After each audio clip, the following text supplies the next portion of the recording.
Hey everybody, what's going on? Welcome to the GMI Rocket Show.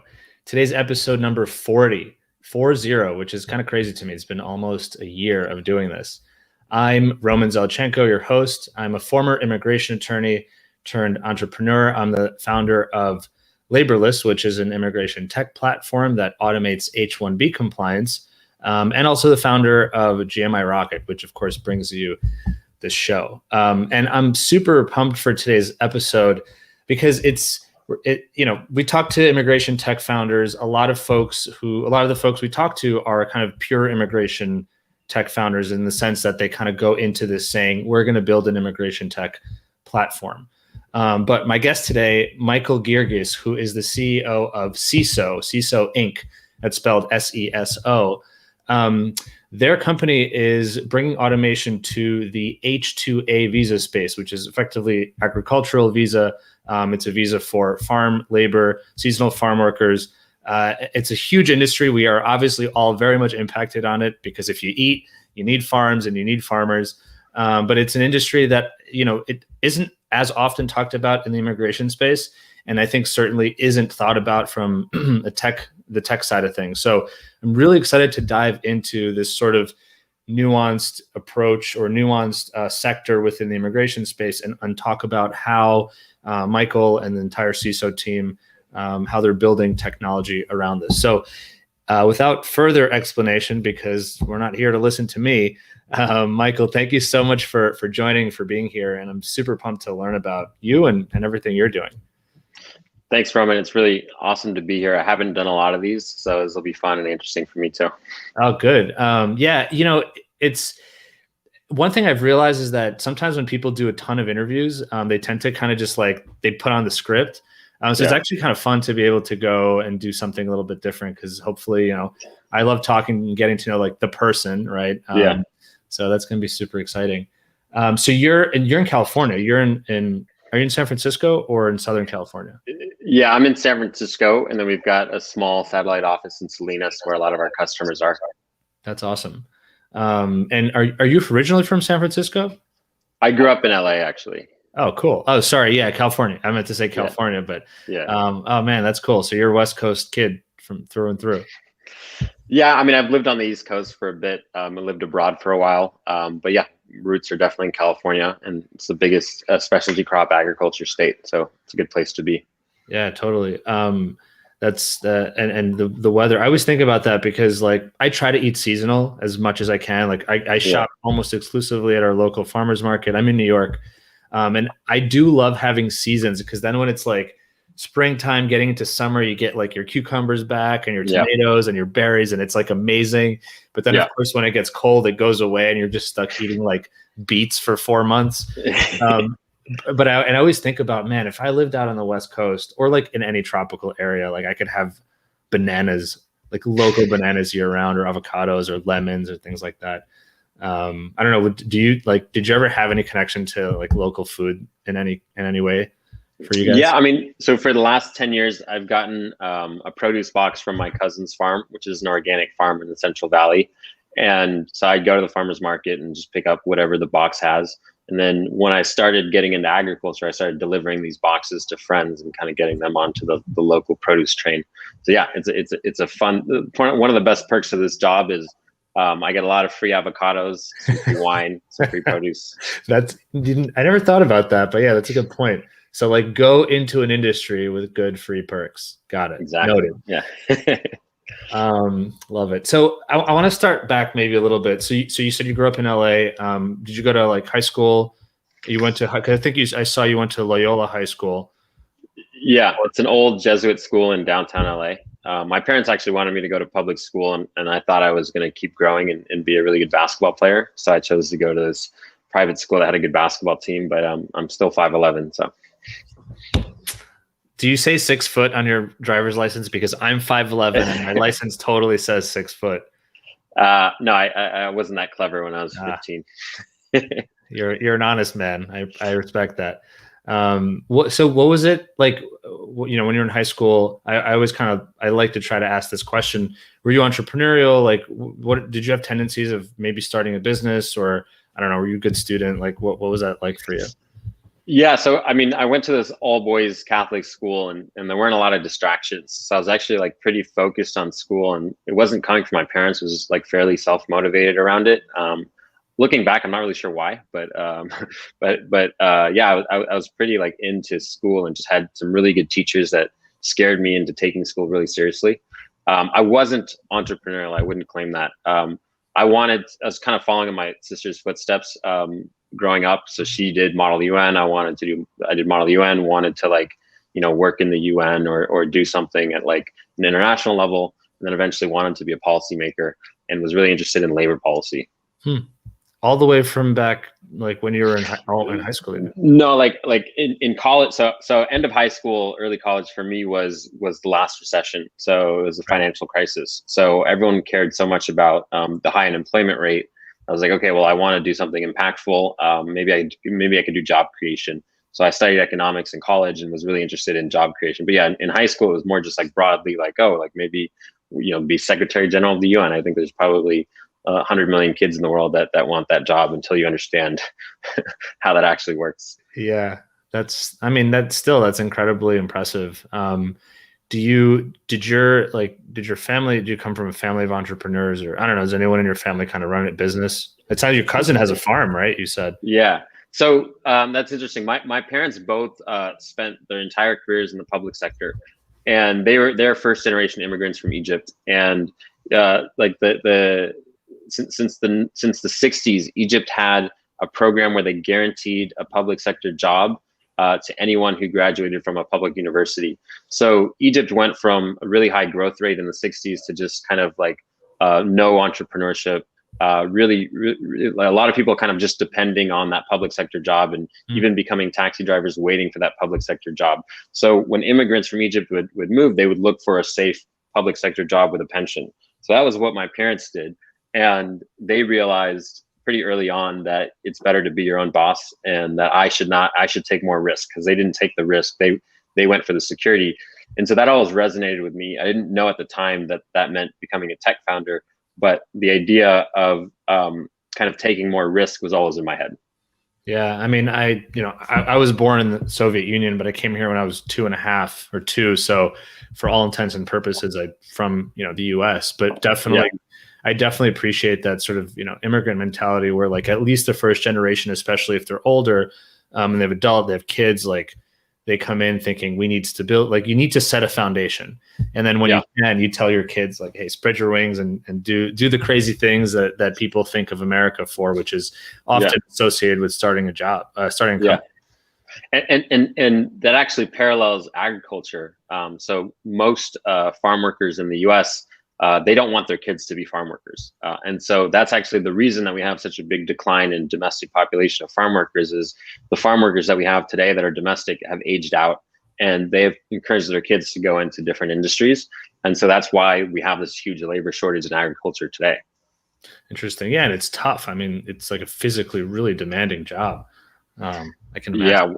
Yeah. One of the hardest jobs in the world is to be a coffee picker, because you have this sack on your back and you're reaching and picking coffee beans, and the bag just gets heavier as the day goes on.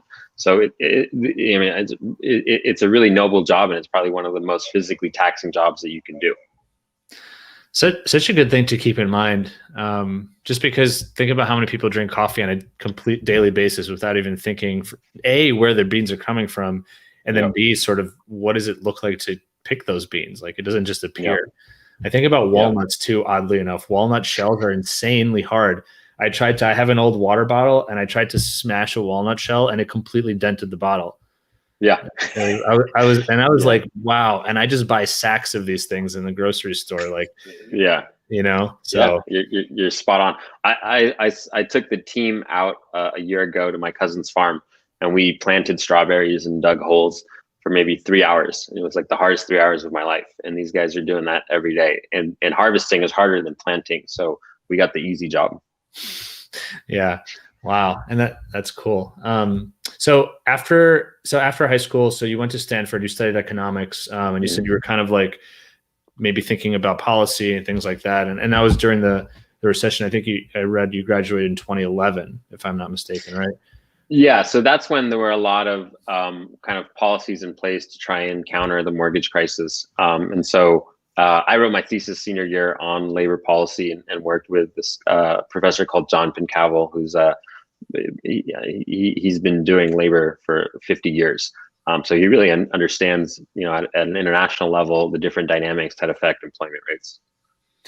And so after that, because I want to try to get this correctly, I saw on your profile, I saw that you did some work at the White House. Was that sort of like when you graduated college? Kind of, what was that first thing that you did? Yeah, so I had an offer from McKinsey and Company to do consulting, and I delayed that to intern in the White House in the National Economic Council. And so that's like a 25-person team that does all of the president's economic policies. And once they trust you as an intern, they give you real work because they're just so understaffed. So my boss is now Biden's #1 economic advisor, Brian Deese. It was pretty cool to watch his career progression and to get to work with him. So I worked on housing policy, financial regulation, and employment policy. And how long did you do that for? That was about 6 months. So it was unpaid. You can't really do it that much longer. And then I had an offer to stay there, but I wanted to try out the consulting thing and kind of go in that direction. So were you living in DC at the time? Yeah, I was renting a room with 3 other friends, and we kind of built a wall, so I was in the living room because you're trying to keep the costs down with a salary of 0. But yeah, it was really fun to live in DC after college for a few months. I was going to say classic White House employee living on a couch in the living room. No, that's such a great experience. And then you went to McKinsey, which of course one of the biggest and most well-known consulting firms in the world. And then I read that you lived overseas, so you actually, I guess, got a little bit of an immigration experience, right? Because you had to move, right? You lived in Arab Emirates, and then I think I saw you lived in London before you came back to New York. What was that experience like? Yeah, so I was in Dubai out of college or starting at McKinsey there, and it was very cool because it's an expat city. So I think 17% of the population is local. Wow. So you're meeting people from all over the world that kind of are new to the city. So you have that experience together. But as a consultant, like your work is all over. So I was there for 3 years, but I only spent 6 months working only in Dubai. So I was in Saudi Arabia, Kuwait, Qatar, Jordan, Switzerland. So you got to travel a lot, and I got to understand the visa process from the UAE perspective, which they're excellent at it because they do it so much for so many people. Yeah, it was fun. I mean, I have a lot of stories of getting in trouble in different countries and not understanding some of the rules. But yeah, it was a great experience to be abroad. Actually, I would recommend anybody out of college work abroad if you can to start. You hear a lot of McKinsey folks. I mean, you listen to so many startup stories of people who especially run big successful companies. A lot of folks came from, or their co-founders come from McKinsey. Can you share a little bit, like, I don't know, what about it, kind of inspires people? Is it like do you work on things from the ground up and you see how it's built? Is it like the insane work ethic? Like, what is it about that McKinsey experience? Yeah, I actually have a strong perspective on this. For me, I worked in 26 projects. So I had 26 different managers and I worked in 26 different industries. So pharmaceuticals, healthcare, oil and gas. I did a private equity rotation where for 2 to 3 weeks, you go really deep to do a due diligence on one product, like molding and blasting equipment to get ore out of the ground, iPhone cases, lithography, parts of semiconductors. So the idea of being intimidated by an industry or being intimidated by a CEO kind of goes away because you get exposed to that really quickly. And then you also get to see so many different management styles from having so many different managers that it kind of builds a foundation for you to be an entrepreneur. Mm-hmm. And then the funny thing they say is the analysts, like the entry level people at McKinsey, are often the best people in the company. And they say that because the analysts they get that foundation and then they go do other things.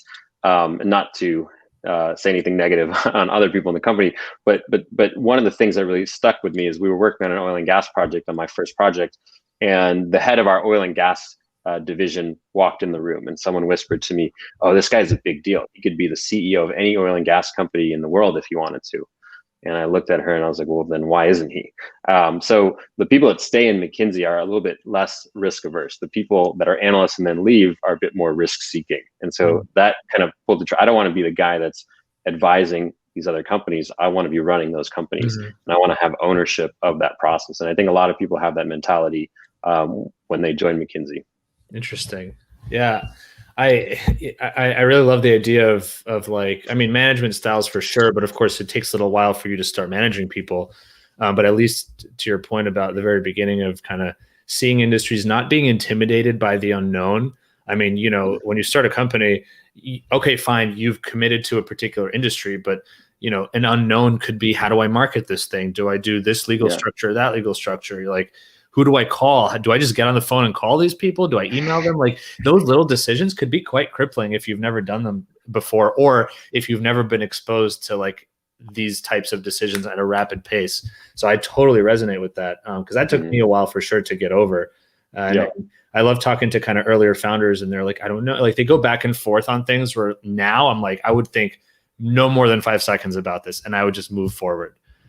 So that's really interesting. That's a cool, really cool insight. And you did that, and this like 26 projects, et cetera, that included your work abroad and when you returned to New York to work out of McKinsey here. Yeah, exactly. So I did some big pharma work in New York, and I did a lot of due diligences.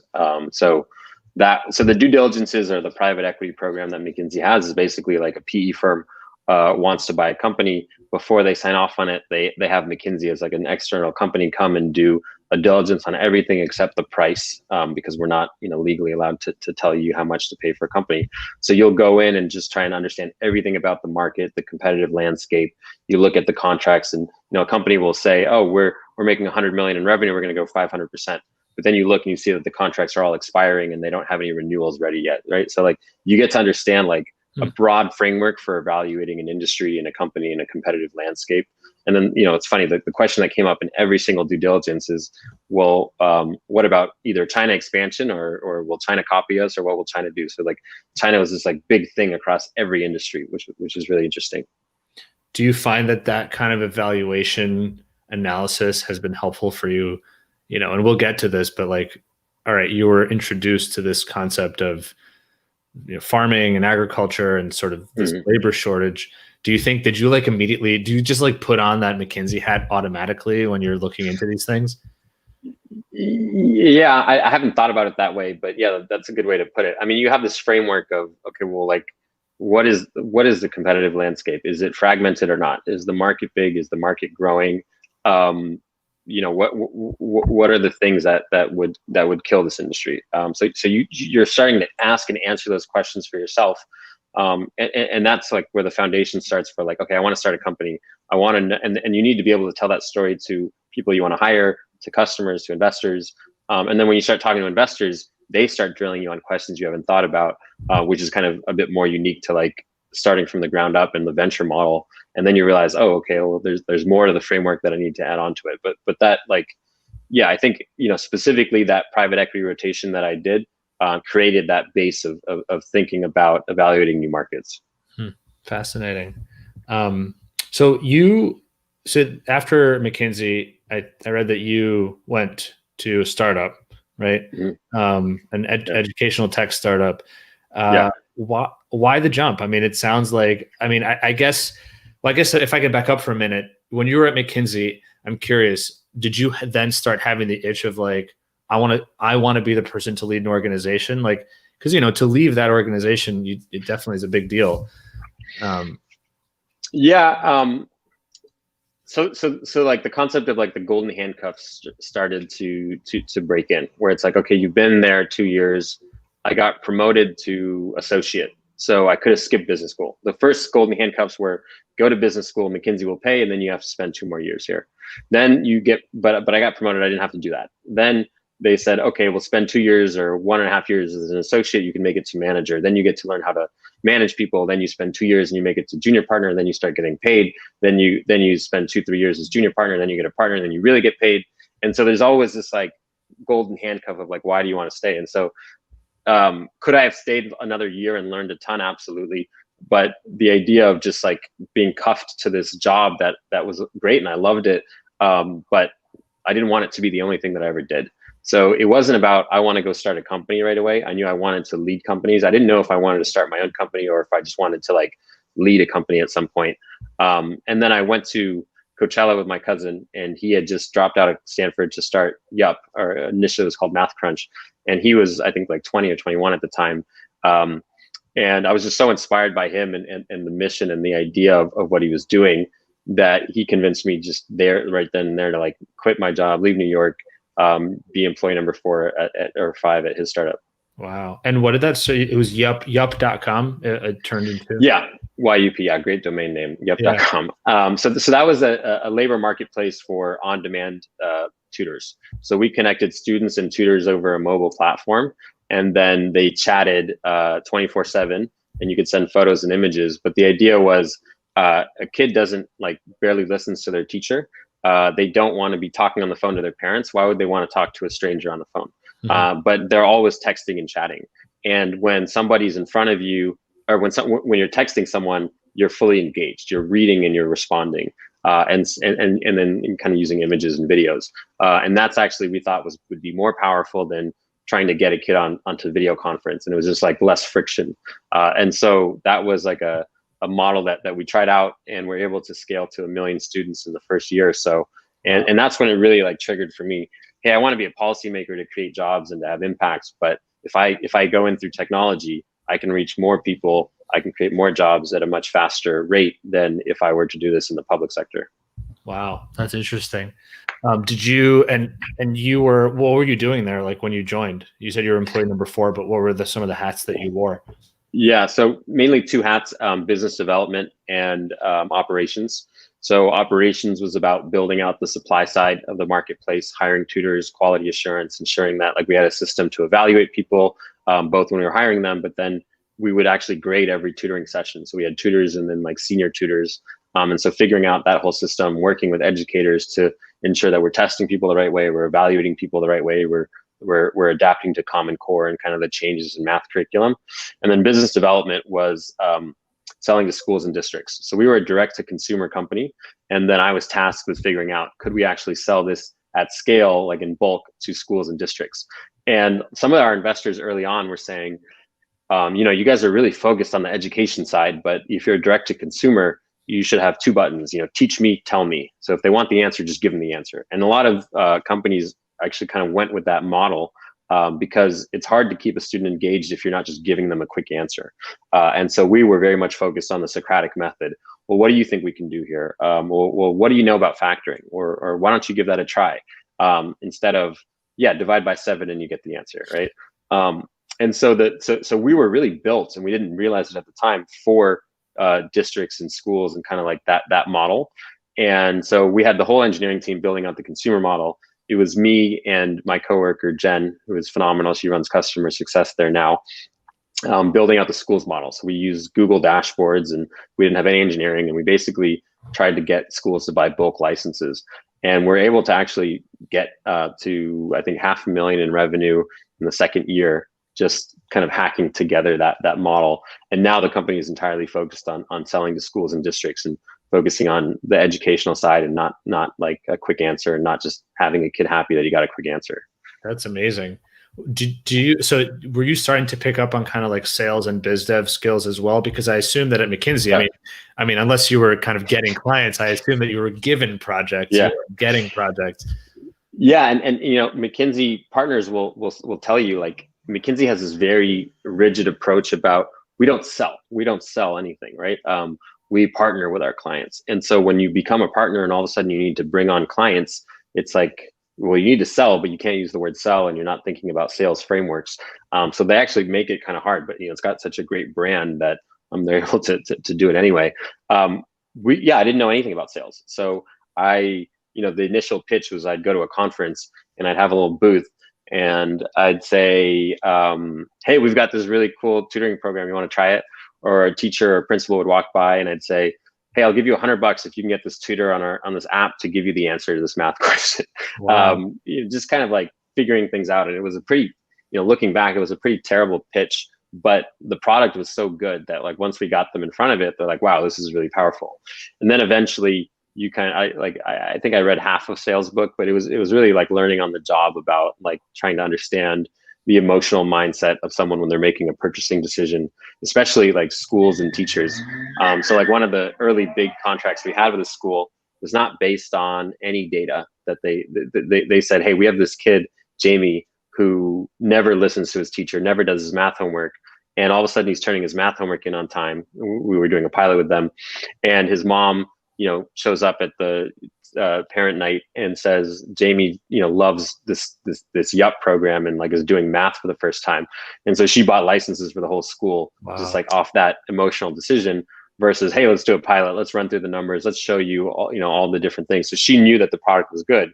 And then she knew that there was a student that was really hard to reach that was like kind of strongly appreciating what was going on in the tutoring session and using it.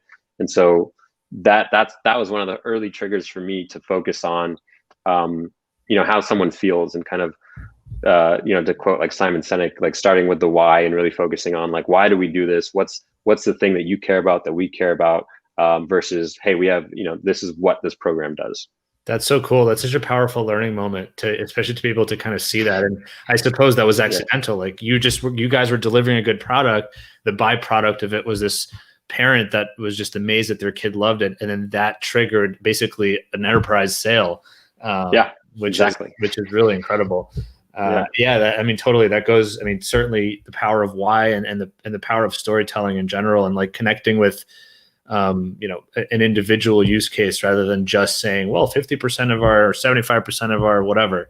I was going to ask you when you were there, because you mentioned, I think, that you had investors. Were you part of fundraising at all? And I think this is going to foreshadow a little bit to Seso, but were you guys fundraising at all when you were at Yup, and kind of, did you get any exposure to that?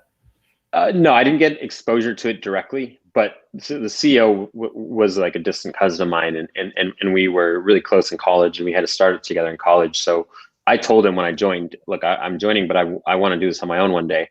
And because I made that clear, he kind of took me under his wing and like kept me in the loop on what was going on, how the conversations go, what the different dynamics are, what he's learned from his friends who are founders. And that was something that, was really powerful to me and really stuck with me. And something that when we're hiring someone and they say, I want to start a company one day, I try to do the same. So I try to kind of keep them in the loop on the fundraising process, the highs and lows of it. But you don't want your entire company to know everything going on with fundraising, because you don't want the entire company on the roller coaster of, oh, this conversation went really bad, this conversation went really well. And then all of a sudden their motivation is kind of going up and down. So it's something the founder, typically just a CEO, sometimes the entire founding team has to internalize, and kind of that's part of what makes being the entrepreneur so lonely, is like you have to bottle some of that in, and you have to show up to work super pumped no matter how it's going. Right. That's fascinating. What were you, I was going to ask you, what was the startup that you had started with this cousin in college? It was called Stoastic, named after like Stoa, an ancient Greek trading ground. So at the time, like you had the Craigslist killer, and which is like this thing in a long time ago where people were going on Craigslist and committing crimes, and Craigslist, everyone knows, is just like this really ugly platform, but it's really useful, right? And it's really useful because there's so many people on it.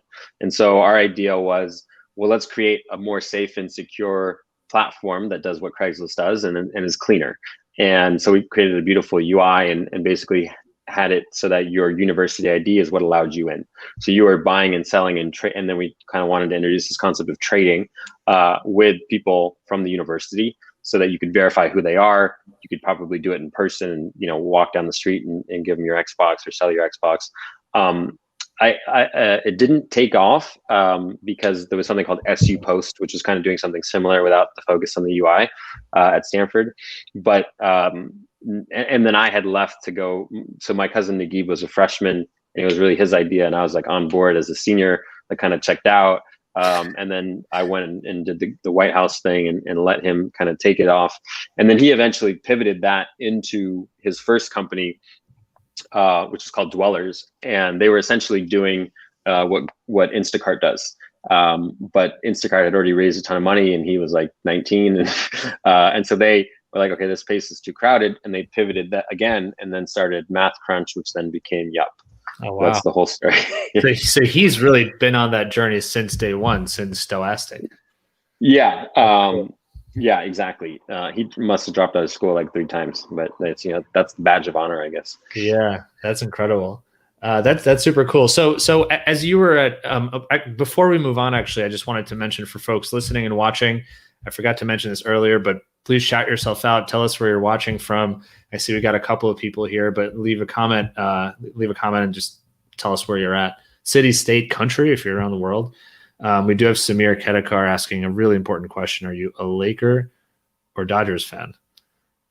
I don't know enough about baseball. I would say on paper I'm a Dodgers fan, but I am a diehard Lakers fan.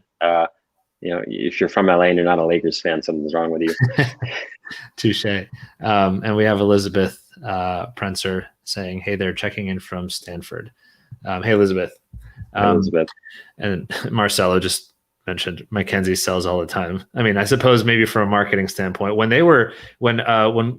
Governor our Governor Cuomo was on talking about like COVID, at the height of COVID, he was always talking about the McKinsey model. So every day you heard the company's name, which is brilliant to that what you're making from just like a marketing and kind of biz dev standpoint without, you're not putting out advertisements, but if the governor of New York is saying your name every day, you're kind of, if they didn't know who they were before, now they know McKinsey. So, at this point you're at Yup. I mean, you started as an early employee, you guys were growing. You mentioned you got, there's $500,000 in revenue by, I think you said year 2, and you were just growing at a fast clip and onboarding people and then schools and et cetera.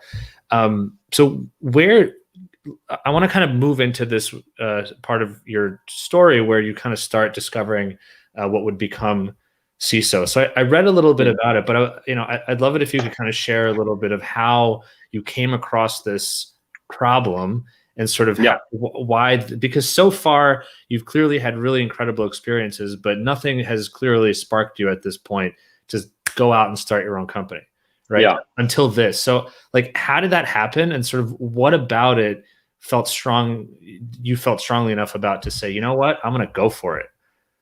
Yeah, absolutely. My cousin convinced me to join. Yeah.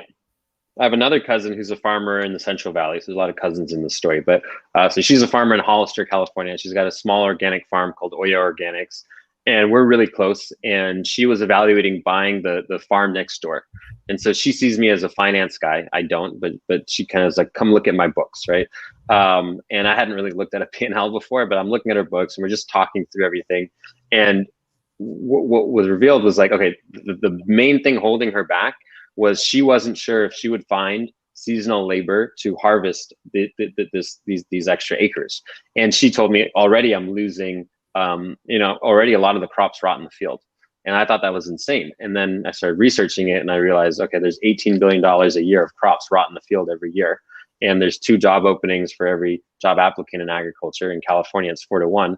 And then I started kind of talking to other farms and realized every farm in America has labor issue. And the reason you don't see, and so that, like, immediately I was like, okay, I care about Marsha, I care about this farm, I care about labor. So this is really interesting to me. But how do you start a labor marketplace when like 70-80% of the workers are undocumented? So you don't have their real socials, you don't have their real names. So, and there's a distrust towards kind of signing up on some sort of website to be part of a marketplace. So that's why historically you haven't seen labor marketplaces emerge in agriculture. And then I was talking to her husband, who's from Oaxaca, and he works on the farm, and he was saying, hey, there's a visa that I've heard about that we treat like gold in Mexico, and that visa is for farm workers.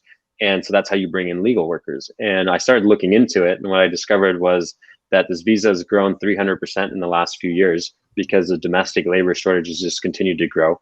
Then I started looking at the data from the Department of Labor, and I said, okay, well, the top employers are, or the people that bring in workers in this visa are highly fragmented. The top 10 players in this industry own 7% of the market. And then you have a multi-billion-dollar market that has no technology and that's highly fragmented. And so those are kind of like the basis for, not to like use a buzzword, but like disruption.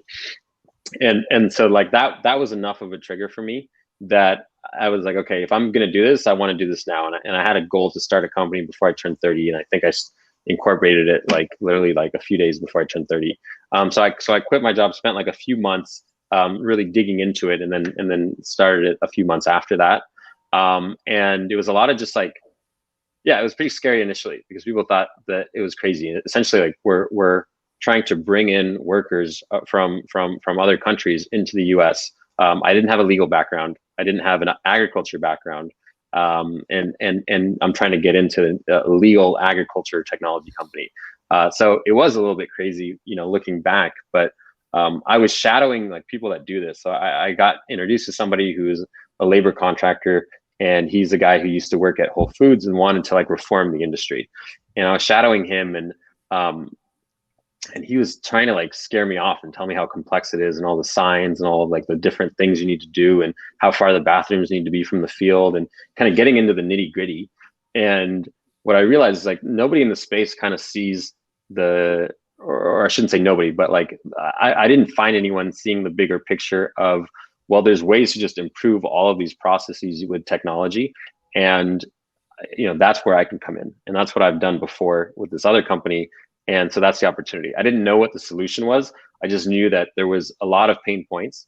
There was a lot of frustration around the program. So the H-2A visa is meant to be your source of reliable labor. You can't find domestic labor. It's not meant to, by the way, it's not meant to replace domestic labor. The first thing you do when you apply for the visa is you put up job postings. You need to find domestic labor. And if you can't, and you prove that you can't, then you bring in workers on the visa.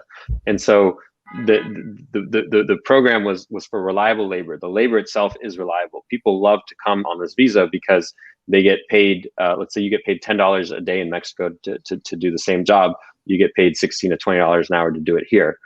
So it's per hour versus per day. It's pretty dramatic, like kind of wage difference. You get housed, you get to come here legally, you have legal protections. So the program in itself, I mean, it's not perfect, but it's a really good program for the workers and for the farms. But everything around the program is not as reliable. So you have to deal with 4 different government agencies. You have to deal with an immigration lawyer, a labor recruiter, someone at the consulate.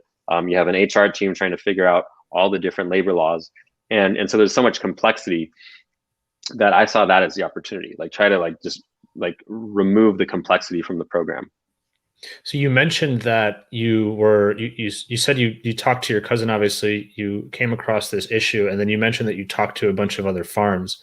I guess I'm interested in that sort of first step, because you clearly said, all right, there's something here, but I don't know enough about the industry. I need to learn more from people in it.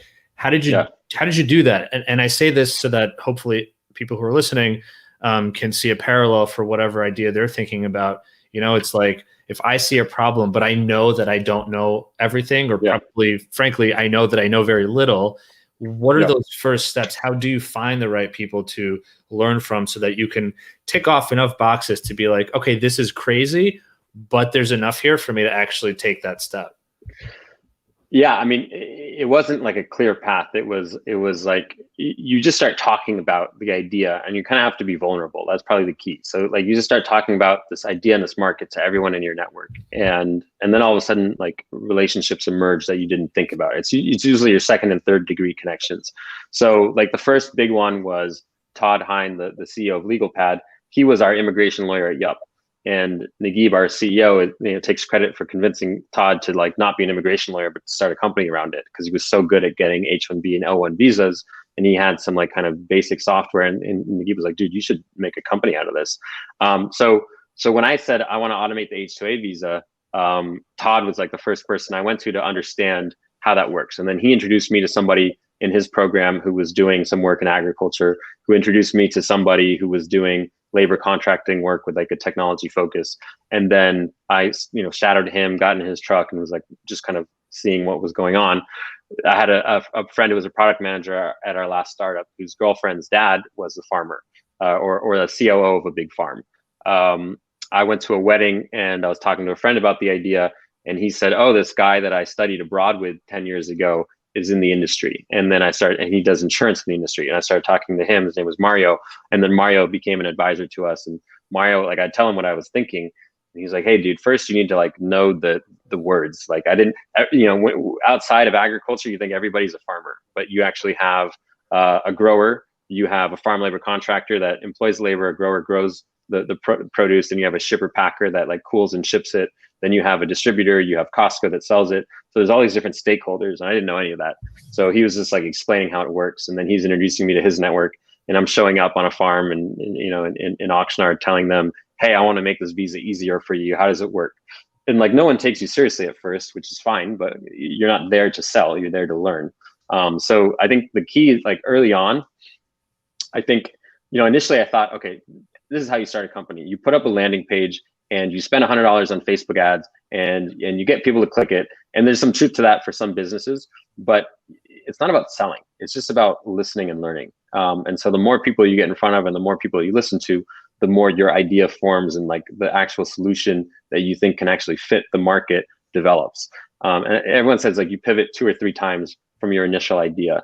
Fortunately for us, we haven't really pivoted too much. The initial idea was only formed after I talked to so many people that I was like, okay, well now I understand the problems and like the parts of the problem that are tough. But like your revenue model definitely changes a lot. So it's not like the visa that's going to make you a ton of money. It's building all of the HR software around the visa where there's actually like a big kind of like financial, value add. Yeah, but of course the visa is kind of like the entry point almost. I mean, you need that visa process to be streamlined and automated in order to get the people in order to have them grow and pick and pack, and et cetera. And then of course to sell that, and that's where the business really is. Exactly. So like you don't, like people, I think early on when you're trying to start a company, you're trying to sell your idea and you're not trying to like listen to the problem. And so, yeah, I would spend like the first 3-4 months just like listening to people with their problems. I went to farmers markets and interviewed farmers at the farmers market. And I was like, hey, can I call you after this? And some people don't pick up, some people do. I went and got like a farm labor contracting license, which we didn't need. Like we don't need to be a farm labor contractor. That's not what we do. But I wanted to understand how that process works, what the regulations are. So I went and you take a 6-hour test and you get sexual harassment training for 2 hours. You get these other trainings for 6 hours, and it's like it was a long process. You get a workers' comp bond, a surety bond. So you're going through this process to understand what is painful about it, what's easy about it, where can I add value. Mm-hmm. That's crazy. That's so cool that you did that. Like you start thinking about all these different people who are part of your life or part of the lives of people and it's like, oh, well, they actually are part of this interconnected web of an industry that you then start to learn about. Yeah, it's easy to say, well, I only know one farmer, my cousin, so how could I do anything in farming? But you're extended. Oh, what are we? 6 degrees of separation from anyone in the world. So like you're 2 degrees of separation and 3 degrees of separation from a lot more than you think. Yeah, totally. No, that's a really great lesson. And I think hopefully for folks to internalize that when you come across even a kernel of an idea, it really behooves the person to spend time and continue to listen, continue to ask questions and learn about the problem. Probably because I assume as you were unraveling the problem, your solution idea was actually compiling and getting bigger and bigger and bigger because you were like, oh, well, this interconnects with that. And so therefore, if I solve this, I got to then solve that thing and then the third thing. And now you're looking at more than just finding a way to do the H-2A in a more streamlined way. Now you're thinking of this whole kind of enterprise that surrounds the entire issue. Yeah. What the best decision that I made was bringing on my co-founder, Jordan Taylor, who was the first product hire at Farmers Business Network, which is probably the biggest ag tech company in the country right now.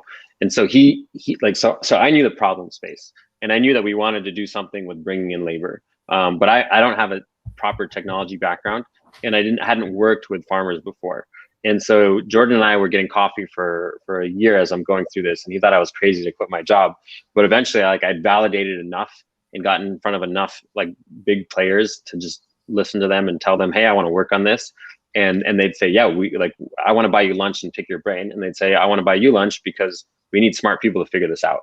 And so I came back to Jordan with all these insights and basically convinced him to leave FBN and join me. And that's when the product really started to come together, because he has this brilliant product brain and this great experience working both at Dropbox, where a lot of what you did with digital documentation storage is part of what we've built in the product today. And then FBN was just a phenomenal company for understanding the mindset of farmers and how to sell into farmers. And so he had that firsthand experience. And the company wouldn't be where it is today if I didn't have him on board. Now, how did you meet Jordan? How did you two get connected?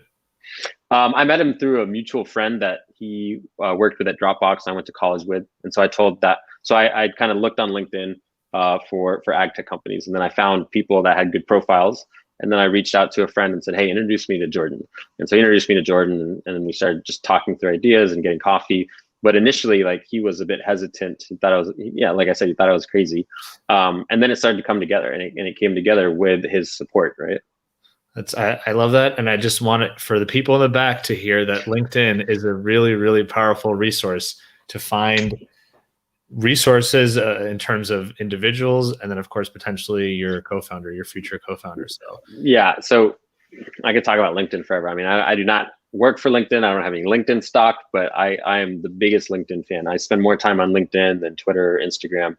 So when I was doing sales at Yup, I bought LinkedIn Sales Navigator, and I would just go and I would add the principals in school and school district leaders on LinkedIn.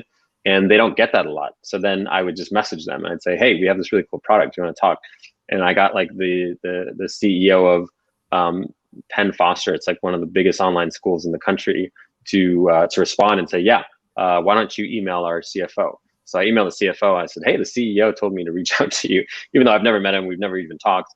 And then I got a meeting all of a sudden with the entire executive team.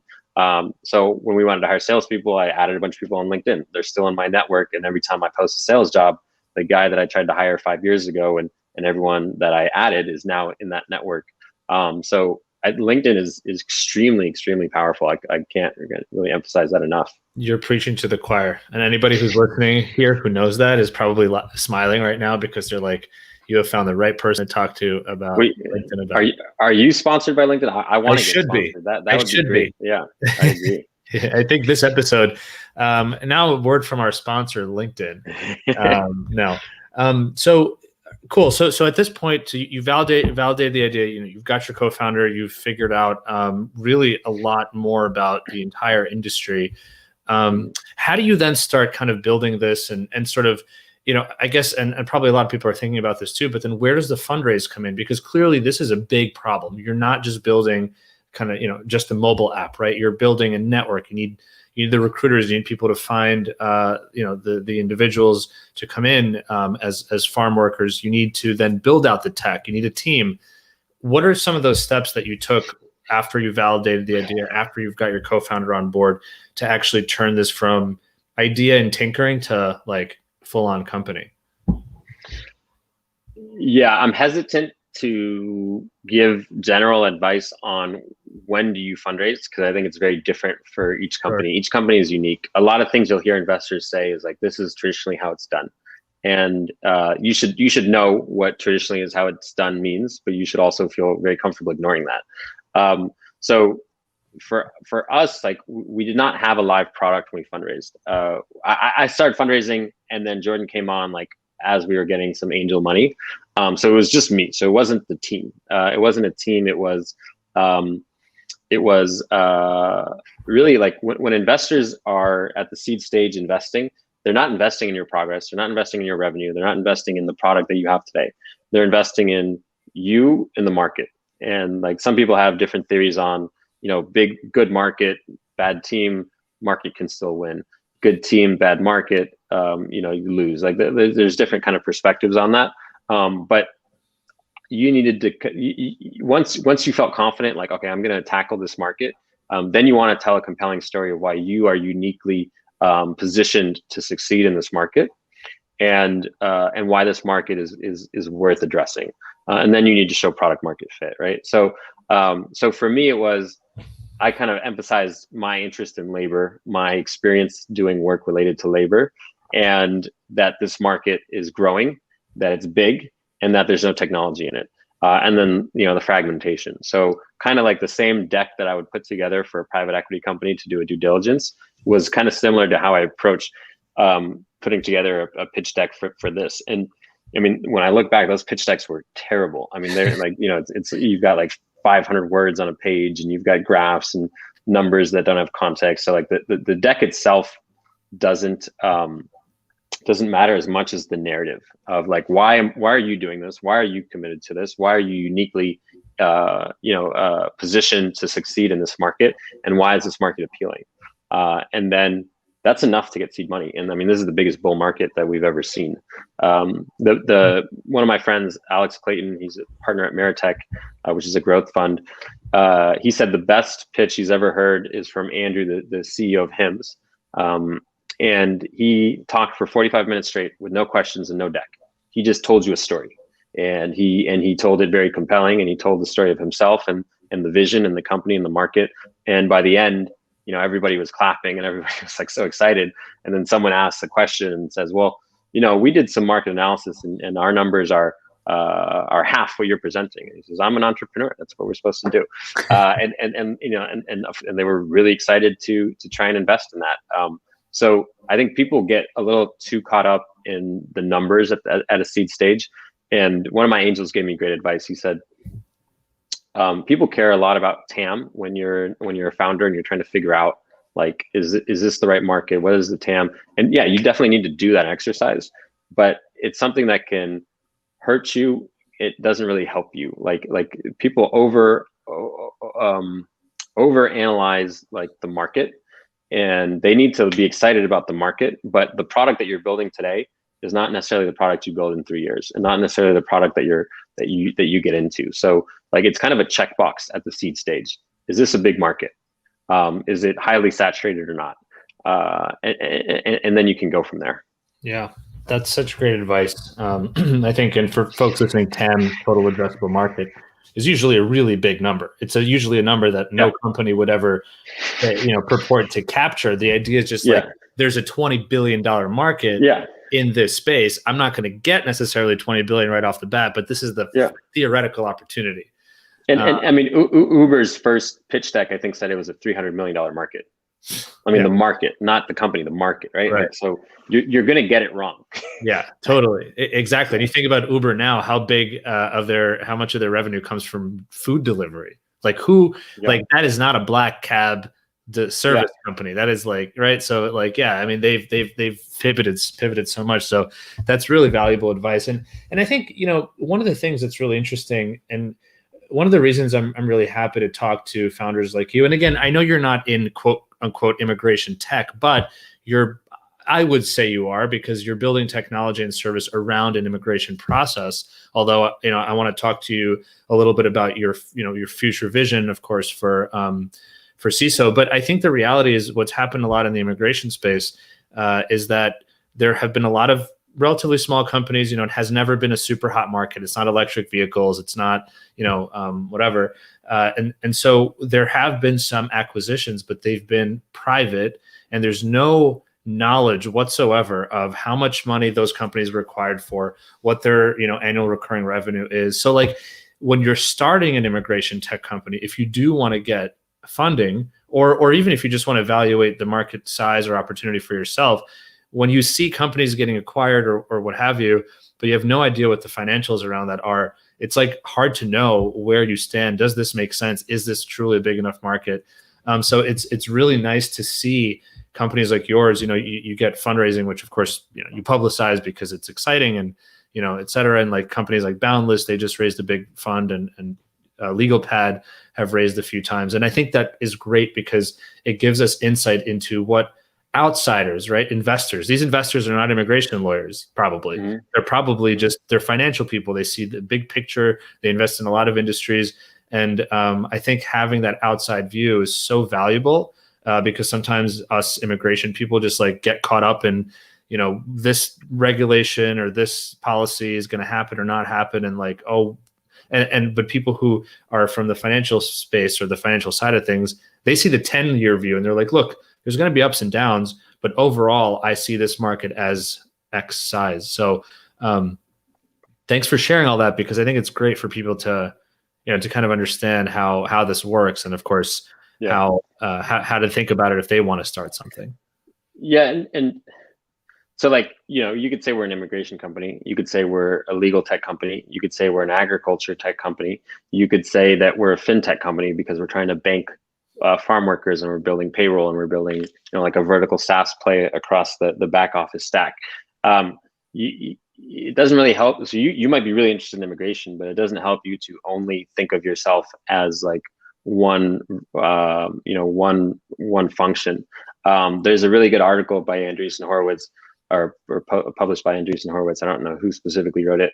That says every company is a fintech company, and what they mean is it doesn't really matter what you're doing if you can include some of the payment side of it, and then you can improve that for your industry, then your margins can increase. So like, not to say everyone should go do a fintech company, but you don't, like, you just need to be really open-minded around what does your end product look like. So I have a friend, his name is Ollie. He's a pretty famous music producer, and he started a company called Engineers recently that connects music producers and music engineers with artists, and then they facilitate file transfers and communication, and then obviously payments. And so the payment side might be the thing that makes him all the money, even though his passion and the value add is like that kind of marketplace for independent artists and music engineers. So you definitely want to like think through, okay, am I solving a problem, and then like, how do we make money off of it later or eventually, right? And as long as you keep that in your head, I think you're going in the right direction. But you don't want to start with, I need to make money today. That's not necessarily, I mean, that's just probably 9 times out of 10 not the focus. Yeah, especially if you're able to get outside funding. I mean, the idea is for them to help you build up the product and the market without having to worry about paying bills every single month. Yeah. I mean, think about your competitors. So your competitors didn't raise venture money if you're kind of a new entrant to an industry. So they needed to like get a bank loan or just make money immediately. So they couldn't take any risk. They couldn't subsidize food delivery like Uber did in the first few years in order to get market share. So you are raising venture money to take risks, not to show a profit margin of 10% in the first 2 years. Or in the first year. I mean, it's great if you can, but you're going for, ideally, if you're raising VC money and doing a technology company, an 80-90% profit margin business. So that's going to be off the back of the software, even if you're doing services today. So it's not, and this is something that like I'm realizing now, is like I was really excited when we started generating revenue, and then some of my investors and prospective investors were like, yeah, it's nice, but like if you have $500,000 or $1 million or $2 million today, that's not as important as, are you on the path to a 90% margin business in a big market? Interesting. Yeah. So they have to take the long-term view. Otherwise, what's the point of them investing, right? Yeah. Yeah. And like, so we're competing with immigration lawyers, and I think it's bad advice to say undercut the market, because I think startups actually usually underprice their services and think that should be their value prop. We're cheaper than your competitor. So you shouldn't necessarily do that, but you have a luxury as a venture-backed company that your competitors don't, which is you want to build a world-class product and a world-class experience for your customer base, and your competitors need to survive today by making money. Yeah. I have a question on that here from Bronislav from London. Hey, Bronislav. So he says, interested to hear from you, Michael, thinking of Seso automating payment receipts from farming clients and remittances to migrant workers. Yeah. So agriculture is one of the few industries I don't know about in the UK as well, but I would imagine it's fairly similar, where everything is still paid through a physical paycheck. So you get a physical check. And so what that means is the worker is going to a payday lender to cash that. They're going to Western Union, and they're losing a percentage of the paycheck to cash it. Why? Because cash is king, especially if you historically have not used banking systems before. Maybe you have distrust of your banking system in your home country. And then you're sending that money back home, and again, you're losing a percentage of your paycheck to the remittance fee. Sometimes you're going to a grocery store that has those services, and there's really like the CFPB is kind of regular. Consumer Finance Protection Bureau regulates payday lenders today. It hasn't always existed, but some of these guys are predatory. Some of them can give you good rates, but it's just not a great experience. One of the farms in Georgia I met with last week said, actually it was this week, it was on Monday. They said, everybody knows that farm workers get paid on Friday. And so they all go in cash and get their money out, and people get robbed because everyone knows farm workers get paid on Monday and they get paid or Friday and they get paid with a physical check and they cash it. So I think it's kind of essential that we build banking services for workers so they can keep more of their paycheck, and it just simplifies their life. And then the employers are driving them to the payday lender. So it's a burden on the employer. We had one employer tell us he's got a 26-person payroll team. And I mean, I don't think you need more than a 3-person payroll team. So, if you're not doing all this manual work, then everyone, like both sides of the marketplace, benefit from digital banking.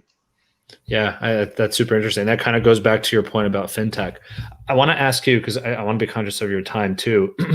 You mentioned a note about immigration lawyers and how you guys, we talked about this a little bit before. You kind of came into this with the idea of thinking like, all right, there's some immigration lawyers doing this. There's sort of a competitive aspect between your company and existing practitioners or companies.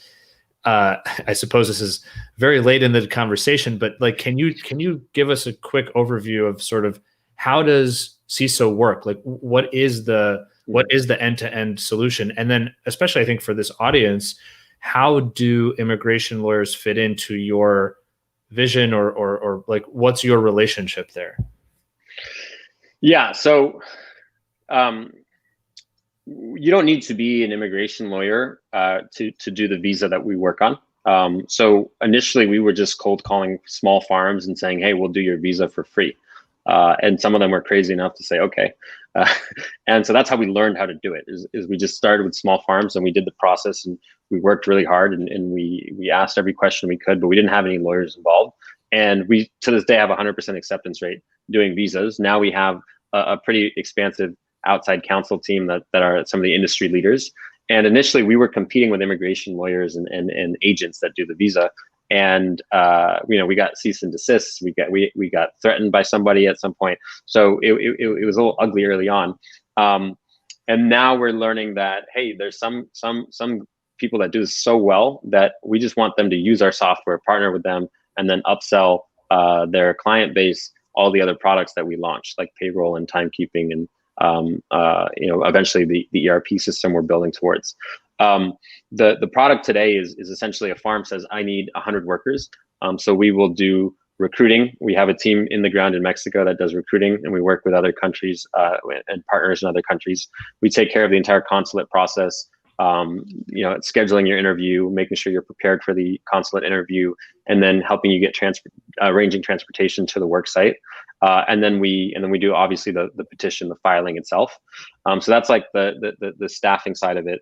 And then the second product we launched was compliance. So like all of the compliance around doing this correctly, and all the records that you need to keep, and kind of being like digital documentation storage system for the employer, but also helping them understand what they need to comply with, what the labor laws are. And then we built worker onboarding and kind of digitizing that process. And then the next step is to get into like the banking and the payroll and all the fintech products we talked about. And your clients are the farms or the sort of these agriculture companies? Yeah, so it's a little bit complicated. There's a lot of different stakeholders in agriculture. So you have farms, shipper packers, you have labor contractors. It is different from crop to crop. So when it comes to citrus, for example, it's typically the shipper packer, which employs the workers, and then in other crops, it's the grower that employs the workers. So there's different power dynamics within the industry based on the crop. So whoever the employer is our client. We're kind of agnostic to who that employer is. But like Driscoll's is one of the most well-known companies in agriculture. They're the biggest berry grower in the world. They don't grow a single berry. They're not a grower. So they are the brand at Costco. They have the IP on the seeds, and then they contract with thousands of growers all over the world to grow their berries. And so Driscoll's would never be our direct customer, even though we work with many farms that grow for Driscoll's.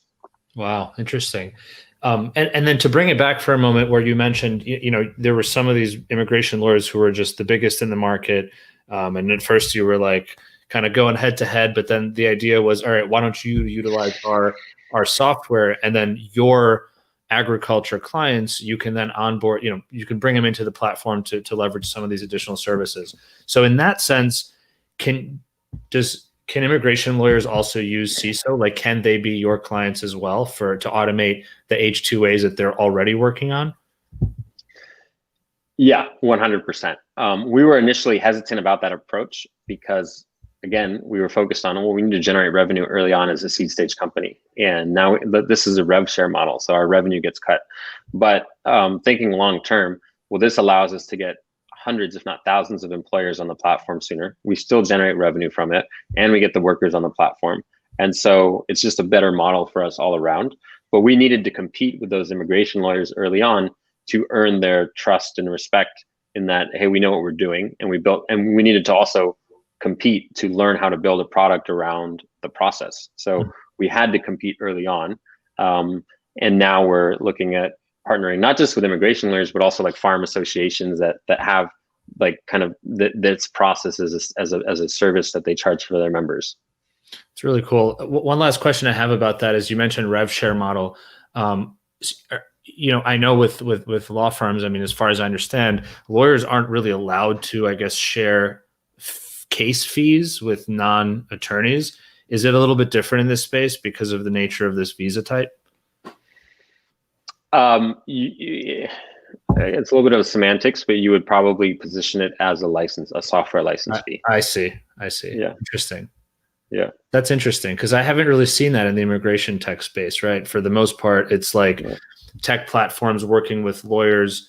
The lawyers are sort of contractors for this tech company, and they help with the application, but all the revenue comes into the company. So this is interesting. Well, maybe we'll be the first. I don't know. I mean, we're still working on these partnerships. So yeah. I mean, the pricing model is like the thing that I'm least worried about figuring out. There's always a way. I mean, we have 4 different law firms we work with now, so our lawyers will help us figure out like the way to do it correctly. We're really just focused on building a world-class product that gets as many farms on the platform as possible. Yeah, that's and workers. That's really interesting. And I guess my last question would be regarding Seso. Like, what do you mentioned it, you've said this on your website, the Gusto for agriculture. And for folks who don't know, Gusto is like this major kind of payroll, like all-in-one sort of platform. I use it with Laborless. It's really great. It's really easy. Yep. What are you mentioned a little bit, I mean, you're kind of working towards bringing more of the process into the platform. What do you envision for the future? I mean, what's like the big goal at the end of I don't know if it's a 5-year goal, a 20-year goal, whatever it might be, but what is your vision potentially for Seso? Let's call it a 1-year goal. I hope got to move fast. Yeah. I mean, definitely the payroll side. That's a really big pain point. So the way you pay H-2A workers or guest workers is different than you pay domestic workers, and there's no software for that. So even if you're using software to pay your payroll services to pay your other workers, you're doing a lot of manual entry work and a lot of like kind of review to make sure you're doing it correctly and to be compliant. And it's a huge pain point. So that's like a big part of it. Kind of managing all of the insurance processes in one place is a big part of it. But actually, like beyond Gusto, we want to be the ERP for the industry, and that might take more than a year, where you're integrating with accounts receivables and cash flows and kind of giving them insights on, hey, if the cost of avocados goes up or down this year, what decision should you make in terms of labor you need, the amount you should plant and farm, and kind of like those types of insights into like direct day-to-day business operations. That would be super interesting. Yeah. And of course, the more farms you get in and the more data you can collect, the more analysis you can provide off of the back of that data. Yeah. I mean, I remember early on, a farmer told me, and he's pretty big, and he said, I don't know if I made money today. I don't know if I made money this week. I don't know if I made money this month. Hopefully I know at the end of the year. So like if you don't have that system, there's all these different stakeholders involved, and you're picking things and selling them, and you're growing things, and you don't at the same time, and you don't know, what your bottom line looks like. So that's kind of like the end state, is to try and add more value in that regard. Wow, that's really powerful. I can't believe that. That's actually insane. Yeah, I mean, don't get me wrong. Like a really large enterprise farm will know, but like I said, Driscoll's works with thousands of small farmers, right. And those guys don't know on a regular basis what their cash flows look like. I mean, I would say for most industries, like the largest enterprise version of anything knows, but the US and probably the global economy is built on SME, small, medium-sized businesses who like, we want to empower them too. We can't just focus on only enterprise and forget about everyone else. Like, you want to make sure that the smaller businesses are also out there getting insights and being able to survive. So it's super cool. This is really fascinating. We could probably talk about this for another hour, but it's still a work day. So I want to let you go. Thank you so much. I have one last kind of fun question. I try to end these shows on kind of fun question. You kind of gave me a gimme earlier, but you said you have a lot of fun stories about getting in trouble when you were traveling around the world. Do you have any that you kind of remember off the top of your head that are fun that you can share so that the international police don't come after you? I probably shouldn't share this, but I'll just go for it. So my first project at McKinsey, it was during Arab Spring, and we were doing a budgeting exercise with our client, which is in the Middle East. And my manager asked me to bring a bunch of Monopoly money for the budgeting exercise. So I called the local printer in Dubai and I said, can we have 2,500 Monopoly bills in Arabic? And he didn't know what Monopoly was, but he didn't ask me any questions. So he just took the local currency and he photocopied it 2,500 times and he laminated it. And then he put it in these white bricks, like drug bricks. And then he put it in a duffel bag. And I didn't know that it wasn't Monopoly money. So I pick up I'm like 21 years old, right? I pick up the bag, I go to the airport and I'm going through customs and my manager sees me and he's like, hey, let me help you with your bags. And he grabs that bag and we're chatting. And then I turn around and he's gone. So he just got pulled. And he was interrogated for 12 hours and he didn't even know it was in the bag. So I was freaking out. He wasn't picking up his phone. I was like, oh shoot, like David's in jail. I'm definitely getting fired. This is not a good start to like my first month on the job.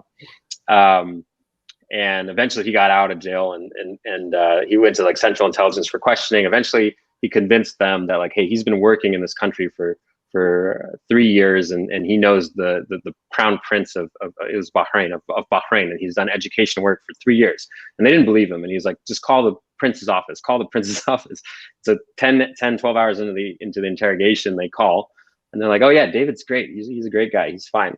So they let him go. And then he saw me the next day and he's like, we don't talk about this ever again. And then when he got promoted to partner, he told the whole office and now we can talk about it. But that was the first of two managers that I got arrested. So wow, we'll leave it at that. That is crazy. I love the little the point there that they wrapped it in like the white kind of drug bricks. Like that just adds. Yeah, it was like Narcos. That is insane. Wow, the fact that you stayed there is like really, really good sign that you were great or McKinsey is very forgiving. I mean, most people just didn't know about that story until I was on the way out. So. That's crazy. Wow. Yeah. Well, I'm glad you guys both made it out okay, and the misunderstanding was cleared up. So that's really good. Yeah. Awesome. Well, okay. So technically, there's an open criminal case against him, and they said if you ever commit a crime in Bahrain, we're going to throw in counterfeiting and money laundering. So. And he had to keep working there. So he just doesn't commit crimes when he goes to Bahrain. Good. That's a good thing. Yeah, exactly. That's crazy, man. I would be so scared if that happened to me. Well, Michael, thank you so much. I really appreciate it. Thanks for sharing that story and just all your insights. This is really interesting. I'm excited to watch you guys grow, especially as kind of hopefully the economy opens back up and travel opens back up. And obviously agriculture is important, but it'll hopefully continue to grow even more. So really appreciate your time. For folks who want to reach out to you, definitely connect with Michael on LinkedIn. As you said, It's a great platform. Yeah. And I'm sure there's going to be a lot of questions, a lot of people interested, especially from the immigration space, just understanding how this all is going to play in together. So super pumped for that. And again, thank you. This is really awesome. Appreciate your time. Thank you, Roman. It was a lot of fun. All right. Take care. Thanks. All right, everybody. Thank you so much for being here. I really appreciate it. That was such an awesome conversation. Really exciting, really insightful. And I know that if there are any more questions, please do reach out to Michael. We had a really long discussion, so it went on a bit longer than expected, but reach out to him if you have questions. Put it in your comments here. I'll tag him so that he can maybe take a stab at answering it. But in general, thank you all so much for being here, for listening, for supporting, for asking questions. Stay tuned. Next week, we'll have another guest, another interesting conversation. In the meantime, have an awesome weekend. And as always, peace out.